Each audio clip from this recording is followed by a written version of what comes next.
ఈ నెల 5వ తారీఖు సాయంత్రం 5 గంటలకి గణేష్ ఘాట్లో సింహపురి కార్తీక దీపోత్సవం ఆధ్వర్యంలో ప్రతి ఏడాది అద్భుతంగా మహోద్భుతంగా ఎలా జరుగుతుందో ఈ ఏడాది కూడా అలాగే జరుగుతుంది.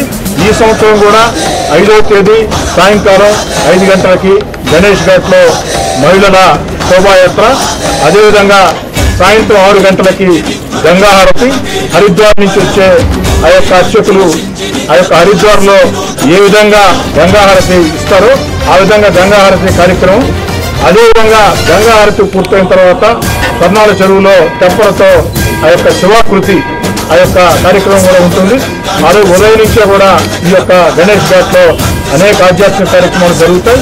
ఆ యొక్క దేవుడికి అభిషేకాలన్నీ కూడా ఉంటాయి. స్థానిక శాసనసభ్యుడిగా వారందరి ఆలోచనలు ఆకాంక్షలు అనుగుణంగా నా వంతుగా నా శక్తి తగ్గట్టు ఈ కార్యక్రమానికి ఎప్పటిలాగే ఈ సంవత్సరం కూడా పూర్తిగా అండగా చేస్తానని చెప్పి మాట్లాడుతున్నాను.